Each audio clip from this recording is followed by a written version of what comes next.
दोस्तों, रात अपनी आखिरी पहर की ओर बढ़ रही थी। इजराइल के शहर तेल अबीब में हल्की ठंडक थी, मगर आसमान में एक अजीब सा सन्नाटा फैला हुआ था। वो सन्नाटा जो किसी आने वाले तूफान से पहले महसूस होता है। शहर की रोशनी हमेशा की तरह तेज थी। लोग अपने अपने घरों में चैन की नींद सो रहे थे। किसी को अंदाजा नहीं था कि आने वाली कुछ घड़ियां इस पूरे राष्ट्र को हिला देगी। अचानक 3:13 पे एक तेज धमाके की आवाज गूंजी। एक ऊंची इमारत में भीषण आग लग गई। लोग बाहर भागे। आग बुझाने की गाड़ियों की आवाजें सायरन की तरह पूरे इलाके में फैल गई, लेकिन आग बढ़ती चली गई। एक एक करके बगल की इमारतों में भी आग लगने लगी। किसी ने देखा कोई वस्तु आसमान से नहीं गिरी, कोई मिसाइल नहीं, कोई बम नहीं, मगर आग खुद ब खुद फैल रही थी और रुकने का नाम नहीं ले रही थी। फायर डिपार्टमेंट को समझ में नहीं आया कि आग किस चीज़ से फैली, क्योंकि चारों ओर न गैस लीक थी न शॉर्ट सर्किट। कुछ समझ में नहीं आ रहा था। दूसरी तरफ शहर का पूरा नेटवर्क डाउन हो गया था। इंटरनेट बंद, बिजली बंद, रेडियो चुप, टीवी चैनलों पर सिर्फ काले पर्दे दिखाई दे रहे थे।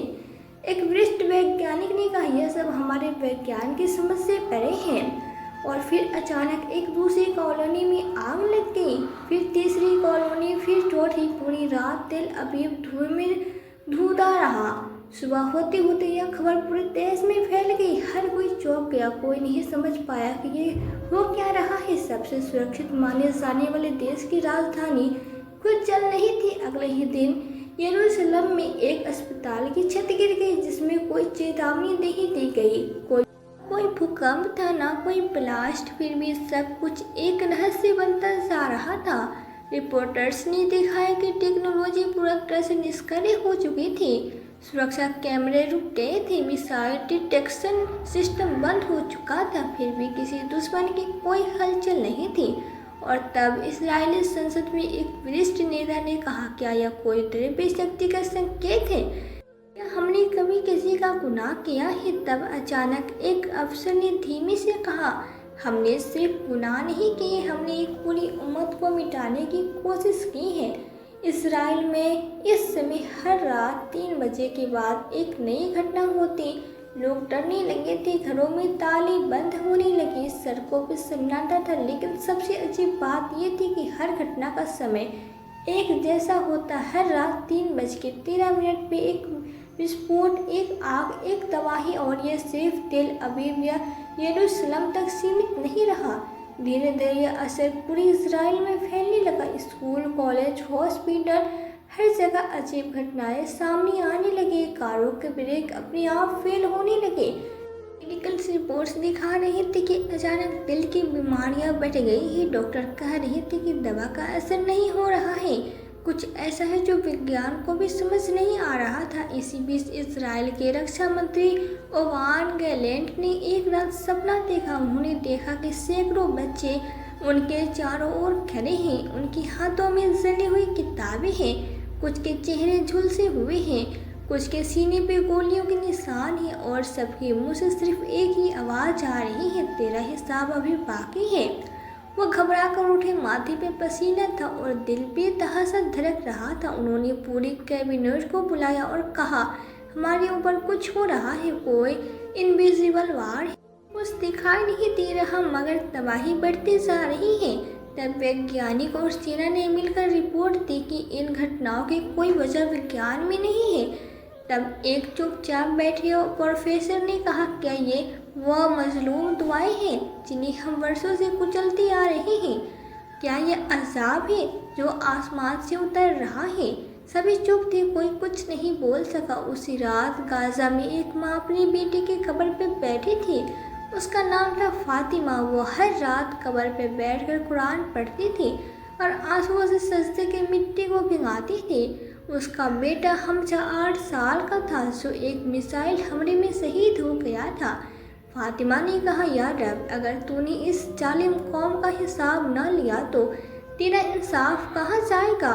और उसने हाथ उठाकर अल्लाह से कहा, इन आँखों ने बहुत कुछ देखा है, अब मुझे दिखा दे तेरा अजाब। ठीक उसी रात इजराइल की संसद जल उठी। एक छोटा सा आग का गोला खुद ब खुद पंखे से गिरा और संसद की लाइब्रेरी में आग लग गई। कागजों में आग लगी और उस आग से ऐसी लपटें उठी जो पूरी संसद को निगल गई। अगली सुबह इंटरनेशनल मीडिया ने कहा इजराइल की संसद खुद जल गई। किसी ने हमला नहीं किया, लेकिन अंदर मौजूद नेता अब भी चुप थे। सबके चेहरे पर डर था, जैसे किसी ने सब कुछ देख लिया हो। गाजा की वो तंग गली जहाँ मलबा ही मलबा था, दीवारें टूटी हुई थी, घरों के छज्जे झूल रहे थे, बिजली का कोई नामो निशान नहीं था और रात की सियाही में सिर्फ जले हुए मकानों की बू बाकी थी। उसी मलबे में एक नन्ही बच्ची अपने पिता का हाथ पकड़े बैठी थी। वो कह रही थी, अबू क्या अल्लाह हमें देखता है? उसके पिता की आंखें नम थी। उन्होंने कहा, हाँ बेटी, अल्लाह सब देखता है, सब सुनता है। और फिर बच्ची ने वही सवाल दोहराया। तो वो कुछ नहीं बोली, मगर दिल में बस एक ही बात थी, कब तक सब्र, कब तक इम्तिहान, कब तक इंतज़ार। उस रात गाजा की ज़मीन पे जैसे आसमान उतर आया था, चारों ओर चुप्पी थी, मगर हर दिल बोल रहा था। कोई माँ अपने बेटे के नाम की दुआ पढ़ रही थी, कोई बूढ़ा अपने टूटे तख्त पर बैठकर यास्मीन पढ़ रहा था, कोई बच्ची अकेली बैठकर सिर्फ इतना कह रही थी, यार अब मुझे भी बुला ले, मगर उसने बदला ज़रूर लेना। और फिर गाजा में एक आवाज़ गूंजी। वो आवाज़ किसी मस्जिद से नहीं आई थी, वो किसी माइक से नहीं, वो आवाज़ थी दिलों के, जो सैकड़ों मजलूम दिलों से उठकर एक सुर में मिल गई। वो आवाज़ थी सजदों की, जो बिना अल्फाज के सीधे असर तक पहुँची। उस रात गाजा की हर मस्जिद में एक ही सूरा पढ़ा गया, सूरा फील, अलम तरा कैफ फ़अल रब्बुका बिअस्हाबिल फील। वो सूरा जो अल्लाह की उस अज़ाब की याद दिलाता है जो उसने हाथी वालों पर भेजा था। सबने एक सुर में ये सूरा पढ़ा और सजदे में गिरकर सिर्फ एक बात कही, यार अब हमारी सुन ले, अब हमारी बारी है, अब हमारा हिसाब तू खुद कर। और उस रात को जो आंखें बंद हुई, वो आंखें नहीं थी, वो फरियाद थी, वो सवेरा होते ही असर दिखाने वाली थी। अगली सुबह इजराइल के 3 बड़े शहर में बिना बारिश के बाढ़ आ गई। वैज्ञानिक चौंके, कैसे हो सकता है? ना बारिश हुई, न समंदर उफना, भी सड़कों पे पानी ही पानी। फिर पानी से आग की लपटें उड़ी। ऐसा नज़ारा पहले कभी नहीं देखा गया था।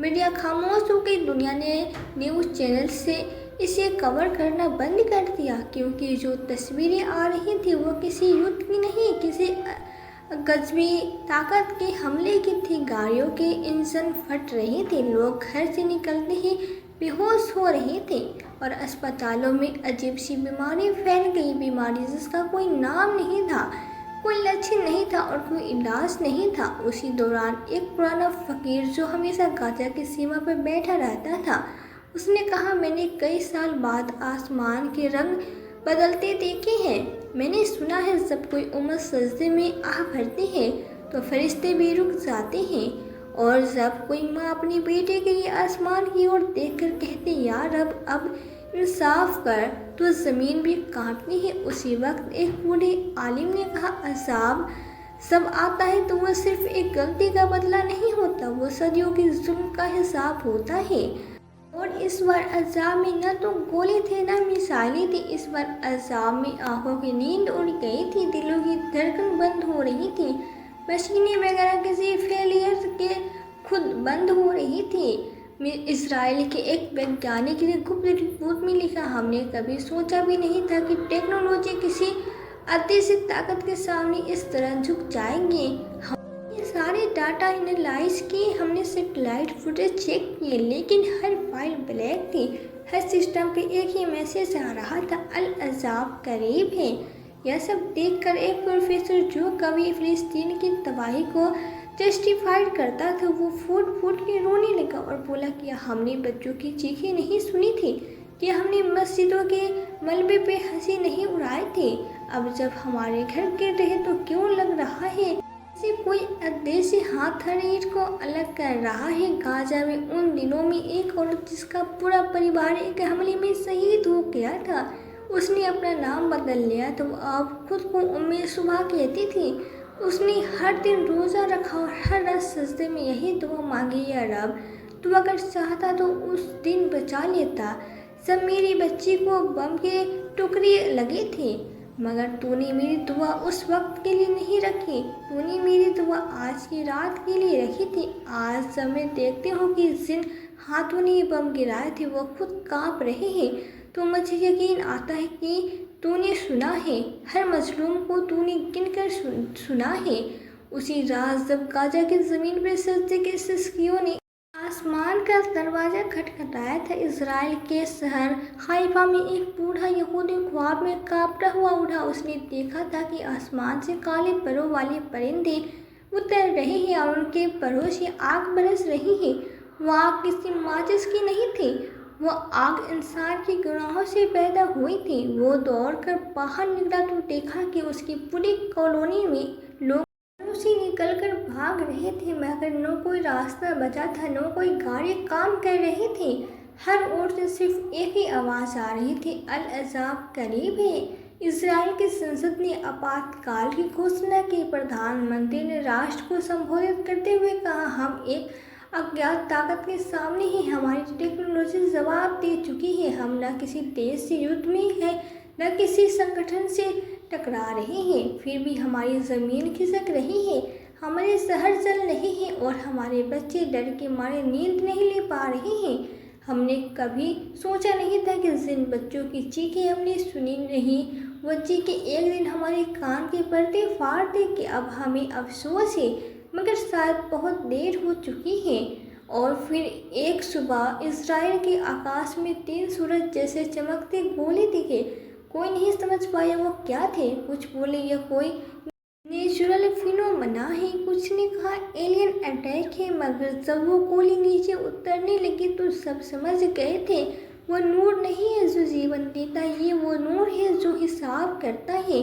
गोले ज़मीन पे गिरे और वहाँ से धुएं की लपटें उठी। वो लपटें सीधे आसमान की तक पहुँची और फिर उस इलाके में 3 दिनों तक सूरज नहीं निकला। अंधेरा छाया रहा और ठंड इतनी बढ़ गई कि लोग के हाथ पैर सुन्न हो गए। फिर बारिश हुई, मगर वो पानी नहीं था, वो एक ऐसा तरल था जो लोहा गलाता था। घरों की छतें पिघल गई, सड़कों के कोल ताल उखड़ गए। गाजा में बैठे एक छोटे बच्चे ने वो न्यूज़ देखे और मुस्कुराया और कहा, अम्मा, अल्लाह ने हमारा सुन लिया। अम्मी रोने लगी। उसने बच्चे को सीने से लगा लिया और कहा, हाँ बेटा, वो अल्लाह है जो चुप रहता है मगर बेबस नहीं होता। वो अल्लाह जो देर करता है मगर अंधेर नहीं करता। उसने आज अपना इंसाफ दिखा दिया। इजराइल की सेनाएं अब खुद को बचाने लगी थी। वो सोल्जर जो बंकर बनाते थे अब खुद उसमें छुपने लगे थे। उनकी बंदूकें काम नहीं कर रही थी, उनके टैंक खुद ब खुद रुक गए थे। ऐसा लग रहा था जैसे धातु ने भी जुल्म का साथ देने से इनकार कर दिया हो। देश के बड़े नेता विदेश भागने लगे, मगर एयरपोर्ट पे अजीब घटनाएं होने लगी। जहाज उड़ने ते ही नीचे गिरने लगे, रनवे पे दरारें आ गई और आसमान में कोई अदृश्य ताकत हर टेक ऑफ को रोक रही थी। पूरी दुनिया की आंखें खोले उन्होंने देखा कि जिस कौम को उन्होंने हमेशा आतंकवादी कहा, आज वही कौम सजदे में शांति से बैठी थी, और जो हमेशा ताकतवर कहलाते थे वो भाग रहे थे, चीख रही थी। बचाओ बचाओ की आवाज़ें गूंज रही थी, पर उन्हें कोई जवाब नहीं मिल रहा था। संयुक्त राष्ट्र में पहली बार एक अफ्रीकी प्रतिनिधि ने कहा, ये युद्ध नहीं है, ये न्याय है, सदियों से दबाई गई उम्मत का हिसाब है, और इस बार हिसाब करने वाला कोई इंसान नहीं, खुद खुदा है। इस टीन की ज़मीन पे अब भी गरीबी थी, मलबा थी, टूटी मस्जिदें भी, मगर उन मलबों में से अजान की आवाज़ आ रही थी, और वो आवाज़ इतनी गूंजदार थी कि बेजुल्मस तक सुनाई दे रही थी। ऐसा लग रहा था जैसे कोई अदृश्य ताकत कह रही हो, मैं अब आया हूँ, अब मैं देख रहा हूँ, अब मैं खुद गवाह हूँ। गाजा की एक औरत जिसने अपने तीनों बेटों को खो दिया था, वो मस्जिद के खंडर में बैठकर कुरान पढ़ रही थी। लोग उससे पूछते थे, तुम्हें गम नहीं होता, तुम्हें गुस्सा नहीं आता? वह कहती थी, गम तब होता है जब यकीन न हो, और गुस्सा तब आता है जब सब्र न हो। मैंने सब कुछ अल्लाह को सौंप दिया है, और आज जब मैं देखती हूँ कि जो इमारतें हमें गिराने आए थे आज खुद ज़मीन में समा रही है, तो मैं समझ जाती हूँ कि मेरा अल्लाह कभी सोता नहीं। कहानी अब पूरी हो चुकी थी, मगर इसका असर पूरी दुनिया में फैल गया था। अरब से अफ्रीका तक हर कोई कह रहा था कि दुआ की ताकत क्या होती है। यह अब दिख चुका है। सजदे की मिट्टी ने वो कर दिखाया जो बमों और मिसाइलों से न हो सका। इजराइल अब एक नाम था, मगर नक्शे पर मिट चुका था।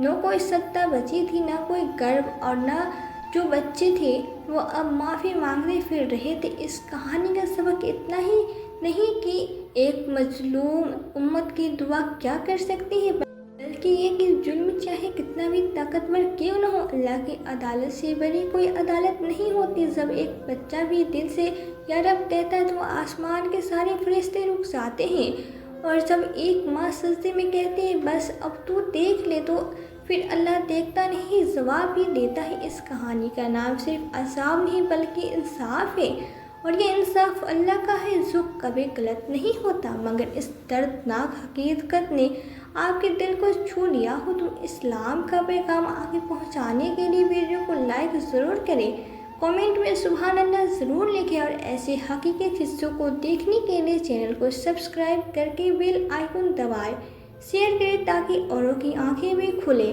जज़ाकल्लाह।